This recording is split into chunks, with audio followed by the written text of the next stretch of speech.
Bismillahirrahmanirrahim. Assalamualaikum warahmatullahi wabarakatuh. Perkenalkan, nama saya Jihan Asari, NPM 10022180009, dari Prodi Komunikasi dan Penyiaran Islam Fakultas Dakwah Universitas Islam Bandung, akan mempresentasikan hasil skripsi yang berjudul Pola Komunikasi Dakwah dalam Pembinaan Pemahaman Keagamaan Masyarakat Dusun Cikoneng, Desa Cikoneng, Kecamatan Ganian, Kabupaten Sumedang, Studi Kasus Masjid Al-Amin. Yang pertama, latar belakang masalah dari penelitian ini yaitu di Dusun Cikoneng masih ada beberapa penyimpangan, baik dari sisi akidah, ibadah, maupun akhlak.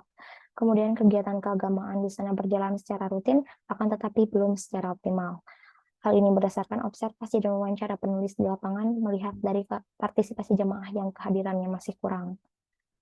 Kedua, tujuan dan langkah-langkah penelitian. Tujuan penelitian yang pertama, untuk mengetahui agenda dakwah di Masjid Al-Amin dalam membina pemahaman keagamaan jamaah, untuk mengetahui partisipasi jamaah dalam kegiatan dakwah di Masjid Al-Amin, untuk mengetahui faktor penunjang dan penghambat komunikasi dakwah dalam pembinaan keagamaan masyarakat di Dusun Cikoneng, dan untuk mengetahui pola komunikasi dakwah dalam membina pemahaman keagamaan di Masjid Al-Amin Dusun Cikoneng. Adapun langkah-langkah penelitian yang digunakan, untuk metode penelitian yang digunakan adalah jenis kualitatif dengan metode deskriptif. Teknik pengumpulan data dilakukan melalui observasi, wawancara, dan dokumentasi. Sumber data didapatkan dari informan dan kegiatan dakwah di lapangan. Dan teknik analisa data ditentukan melalui observasi dan wawancara. Selanjutnya, hasil dan pembahasan. Pertama, agenda dakwah di Masjid Al-Amin, yaitu majelis taklim yang berisi pengajian ibu-ibu dan pengajian umum, majelis zikir yang berisi istighosah, yasinan, dan tahlilan, majelis sholawat, pendidikan non formal yang berisi TPQ dan madrasah diniyah, silaturahmi ke rumah antar warga, dan kegiatan sosial yang berisi santunan kepada yang membutuhkan. Adapun dari program tersebut yang menjadi upaya pembinaan keagamaan dengan mengacu pada pola komunikasi adalah majelis taklim dengan sasarannya adalah orang tua dan orang dewasa, madrasah diniyah dengan sasarannya adalah anak-anak dan para remaja, dan silaturahmi dengan sasarannya adalah semua elemen masyarakat. Untuk materi yang dibahas dalam kegiatan dakwah itu mengacu pada trilogi ajaran Islam, yaitu akidah, ibadah, dan akhlak. Adapun partisipasi jamaah pada kegiatan dakwah dalam kehadiran dan pendanaan masih sangat rendah, namun dalam keterlibatan sudah baik karena jamaah yang hadir terlibat aktif dalam diskusi dan tanya jawab.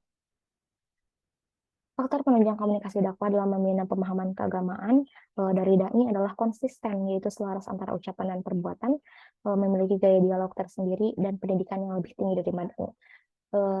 Faktor penunjang dari mad'u adalah motivasi dan kesadaran diri yang kuat. Adapun faktor penghambat dari dai adalah minimnya jumlah dai, dan dari mad'u adalah pendidikannya rendah, ekonominya rendah, dan jarak yang jauh dari tempat berlangsungnya kegiatan dakwah. Untuk pola komunikasi dakwah dalam membina pemahaman keagamaan yang digunakan adalah pola komunikasi dakwah kelompok antar pribadi dan publik. Untuk dakwah kelompok memiliki ciri-ciri proses komunikasi secara tatap muka, komunikasi membentuk halakoh, komunikasi berlangsung secara kontinu, dan materi yang disampaikan itu terencana sesuai dengan fenomena aktual yang terjadi di lapangan. Pola ini digunakan dalam kegiatan majelis taklim dan madrasah diniyah. Untuk antar pribadi, itu memiliki ciri-ciri tanya jawab, diskusi, dan konsultasi pribadi atau silaturahmi.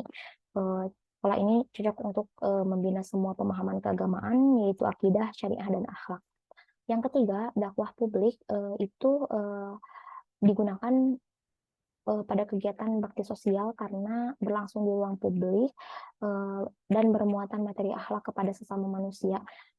Pola ini cocok untuk membina pemahaman tentang pentingnya saling tolong-menolong. Terakhir kesimpulan yang pertama, agenda dakwah di Masjid Al-Amin yang mengacu pada pola komunikasi dakwah dalam pembinaan pemahaman keagamaan adalah majelis taklim, madrasah diniyah, dan silaturahmi dengan nilai pemahaman melalui trilogi ajaran Islam, yaitu akidah yang memfokuskan pada akidah salaf karena penyimpangan khurafat, ibadah yang memfokuskan pada ibadah mahduh dalam pelaksanaan jasmaniah dan rohaniah, yaitu sholat dan puasa, dan akhlak karena penyimpangan tingkah laku pada sebagian remaja. Yang kedua, partisipasi jamaah sangat rendah dalam kehadiran di majelis taklim dengan kapasitas 100 orang, hanya 10% yang menghadirinya.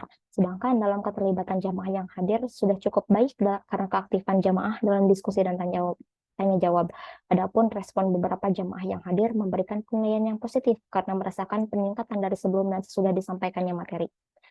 Ketiga, faktor penunjang komunikasi dakwah dalam pembinaan pemahaman keagamaan masyarakat ada dua faktor, yaitu faktor internal, di antaranya dai yang memiliki sifat konsisten, gaya bahasa, dan motivasi serta kesadaran diri yang kuat dari MANU. Sedangkan faktor eksternal adalah pendidikan dai yang tinggi. Untuk faktor penghambat, yaitu pendidikan dan ekonomi MANU yang rendah, faktor medan, dan keterbatasan jumlah dai.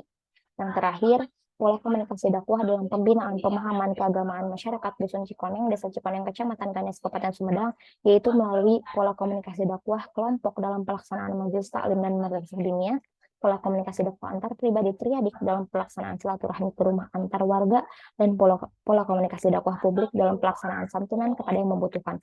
Ketiga pola komunikasi dakwah tersebut kemudian digabungkan dengan menggunakan teori belajar kognitif komunikasi persuasif.